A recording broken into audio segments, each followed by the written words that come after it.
nasa Matuco na kami. Maalon eh. Uga eh. Uga. Ay, may kwento ako diyan sa may kwento ako dito sa ako nagbiyahe lagi every 3 months.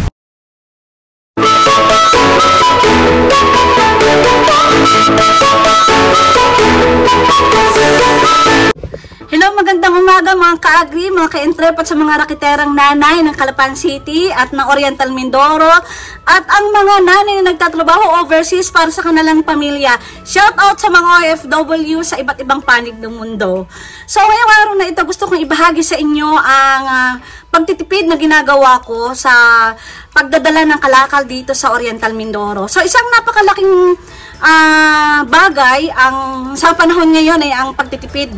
Dahil sa sobrang laki ng overhead cost, kung hindi mo gagawin ng paraan para ikaw ay makatipid, lalong-lalo na pagka first quarter, hindi pa ganun kadali, hindi pa ganun nagpipick up ang negosyo.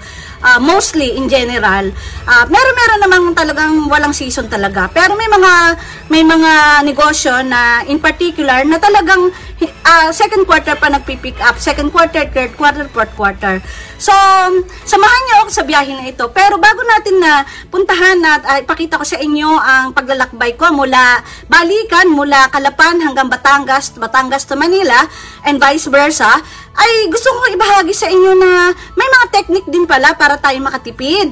So, ang ginagawa ko, yan, i-display ko dito yung screenshot ng Lalamove kung magkano yung gastos from ng pagpapick up ng kalakal o paninda mula kunyari sa Tutuban Mall going to sa Santa Cruz sa Aguilion Tracking. Shout out sa Aguilion Tracking o hindi Aguilion Tracking, baka naman. So, diyan ako nagpapadala ng mga produkto from Lalamove to Aguilion Tracking sa Santa Cruz. So, bibilinan nyo lamang o bibigyan nyo ng instruction ang Lalamove driver na i-screenshot ang waybill. So, napakahalagang bagay ang waybill para maklaim ninyo kung ano man yung cargo nyo dito na dadating sa Aguilion Tracking.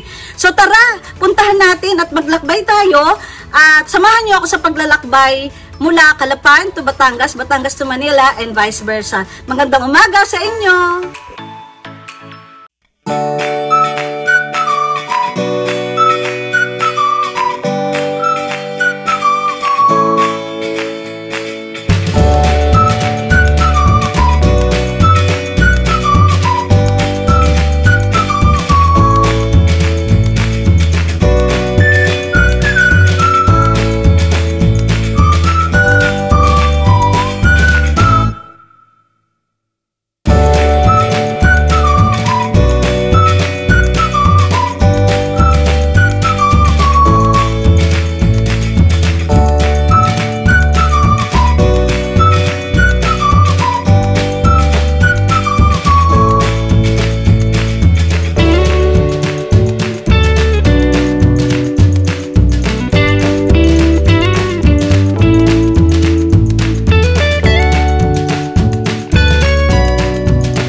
Starlight Ferry. Tapos, ang sunod na biyahe ay hindi may nagsisip lang. Pascraft.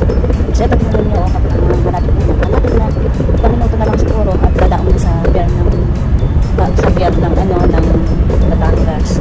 Ang inyong ka-entrep ay papunta ng Manila at tayo ay yung ano, yung quality ng isusupply ko. Pwede naman din sila actually, pwede naman mag-supply ng, pwede naman ipadala ng supplier ko yung ano, yung sample. Kaya lang ay syempre under negotiation pa rin yung price. At isang technique din para makatipid ka at kasi cost cutting talaga din ay kailangan din na makapag-negotiate ko sa price. So tapos at the same time ayoko rin ma-compromise yung ano, yung quality. So ganun yung inano ko, yung decision ko, pumunta ng ano, ng Manila para ano dyan tayo, i-check nga natin yung mga supplies dito sa supplier. So tingnan natin itong barko na ito. Yan, malapit na oh. Ito na yung ano, ito na ang Batangas Port, Batangas Pier, malapit na yun oh. Ito na oh. Dami-daming barko, ang dami-daming barko dito. Naalala kong aking anak na si Iman. Shout out kay Day. Day, kumusta ka na din yan? Watch mo ang vlog ni Mama at pakisubscribe na rin. Namimiss na kita pag nandun ako na dito sa barko na iiyak ako. Namimiss na kita. Okay, may iba naman tayo ng view. So, eto na oh, malapit ng dumaong. Okay, nakita niyo na. Nandito na tayo sa view. Ang aga akong gumising, ang isang intrep ay ika nga, no pain, no gain. So, 2 o'clock pa lang gumising na ako kanina at nag-prepare. Bago ako umalis, nipack ko ang aking mga gamit at tiniyak kong walang maiiwan. At the same time, nakapag-almusan pa rin naman ako, nag-coffee ako at saka bread. Tapos, umalis ako sa bahay exactly 3 o'clock. So, it takes 30 minutes, 20 to 30 minutes going to Calapan Port at nakakuha naman tayo ng ticket. At yan nga, nandito na tayo sa Batangas Pier at ready to fight para sa mamit ko yung supplier at makita natin yung quality ng isi-supply ko. Tingnan natin, kayong talagang isang entrepreneur, isang tip. You have to be hands-on in your business.